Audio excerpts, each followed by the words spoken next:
সম্মিলিত শহীদ পরিবারের সদস্যদের সম্মিলিতে আমরা সিদ্ধান্ত নিয়েছি যে আমরা একটি শহীদ সেনা অ্যাসোসিয়েশন গঠন করব। 2009 সালে বিডিআর হত্যাকাণ্ডে যে কোনো শহীদ পরিবারের সদস্য এই অ্যাসোসিয়েশনের সদস্য হতে পারবেন। কাজের সুবিধার্থে এই মুহূর্তে একটি আহ্বায়ক কমিটি গঠন করা হয়েছে। আপনাদের কাজের প্রয়োজনে সম্মিলিত শহীদ পরিবারের বক্তব্য অথবা স্টেটমেন্ট প্রয়োজন হলে এই নবগঠিত শহীদ সেনা অ্যাসোসিয়েশনের সঙ্গে যোগাযোগ করবার জন্য অনুরোধ করা হলো। বিগত দিনগুলোতে গণমাধ্যমে নিয়মিত এই বিষয়ে মন্তব্য দিয়ে এসেছেন এবং গোটা বিচার প্রক্রিয়া নিয়ে অবগত এমন কয়েকজনকে আমরা অ্যাসোসিয়েশন থেকে আহ্বায়ক কমিটিতে নির্বাচিত করেছি আপাতত, অ্যাকচুয়ালি যারা মূলত শহীদ সেনা অ্যাসোসিয়েশনের মুখপাত্র হিসেবে কাজ করবেন। আপনারা জেনে খুশি হবেন যে আমাদের একটি ওয়েবসাইট তৈরি হয়েছে। সেই ওয়েবসাইটটি হলো www.shahidsenaassociation.com এবং শহীদ সেনা অ্যাসোসিয়েশনের নামে ফেসবুক পেজ রয়েছে, যেটা দ্বারা আমরা নিয়মিত আমাদের কার্যক্রম তুলে ধরব। এই শহীদ সেনা অফিসার অ্যাসোসিয়েশন দ্বারা আমরা বিভিন্ন কার্যকলাপের মাধ্যমে শহীদ অফিসারদের নিজ নিজ অবদান তুলে ধরব। আমরা বিশ্বাস করি যে তারা এদেশের সম্পদ এবং সম্মানের সাথে তাদের স্মৃতি ধরে রাখার জন্য এই অ্যাসোসিয়েশন মিলাদ মাহফিল ছাড়াও বিভিন্ন এক্সিবিশন, বই প্রকাশ, সাংস্কৃতিক কর্মকাণ্ড সহ অন্যান্য সামাজিক উদ্যোগের সাথে যুক্ত থাকবে। আপনারা আরো জেনে খুশি হবেন যে শহীদ পরিবারের তরফ থেকে বিগত বছরগুলোতে আমরা বিভিন্ন সমাজ কল্যাণমূলক কার্যক্রম করেছি। এতিমখানায়, বৃদ্ধাশ্রম এবং হাসপাতালে সহ বিভিন্ন জায়গায় সুবিধাবঞ্চিত মানুষের কল্যাণে অনুদান প্রদান করেছি এবং যেসব কাজকর্ম আমরা এখন থেকে এই শহীদ অ্যাসোসিয়েশনের পক্ষ থেকে অব্যাহত রাখব।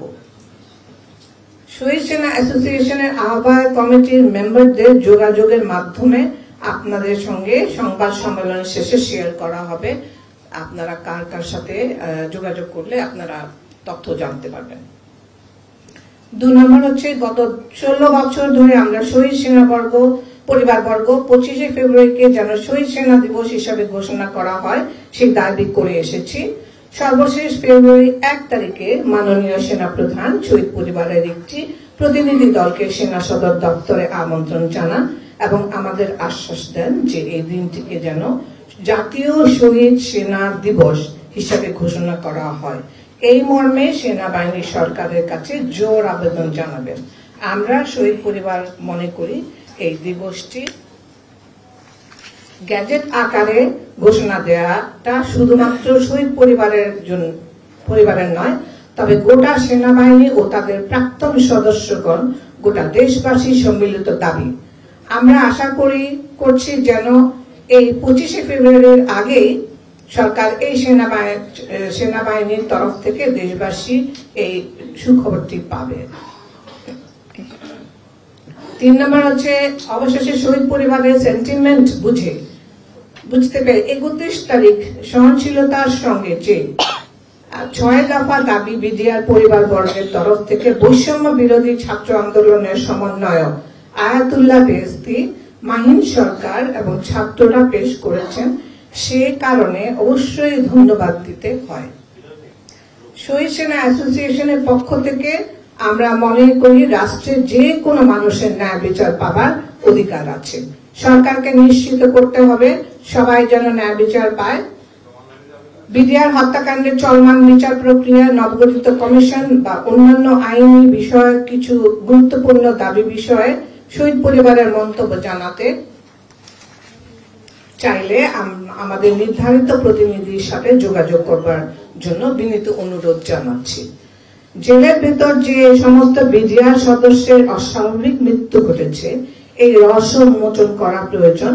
ঘটনার পেছনে ষড়যন্ত্রকারীরা আছে বলেই নভেম্বর মাসে শেখ হাসিনা সহ অনেকের বিরুদ্ধে আন্তর্জাতিক অপরাধ ট্রাইব্যুনালে অভিযোগ দায়ের করেছে শহীদ পরিবার বর্গ।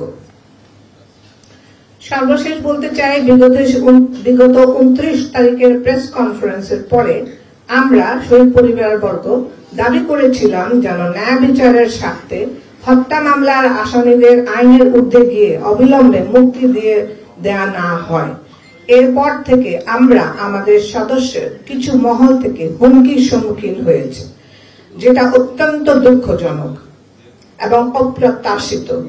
আমি একটি বিষয় জোর দিয়ে বলতে চাই, শহীদ অফিসারদের স্ত্রী অথবা সন্তানদের উপর যে কোনো ধরনের আঘাত কিংবা তাদের সম্পর্কে যে কোনো ধরনের অবাঞ্ছিত ভুল বা বিদ্রুপাত্মক মন্তব্য বা বক্তব্য দিলে এই শহীদ সেনা অফিসার্স অ্যাসোসিয়েশন তার তীব্র প্রতিবাদ জানাবো এবং আইনের সহযোগিতা নিতে বাধ্য হব। নিশ্চিন্তে খান স্বাস্থ্যকর অল টাইম পান। All time healthy life.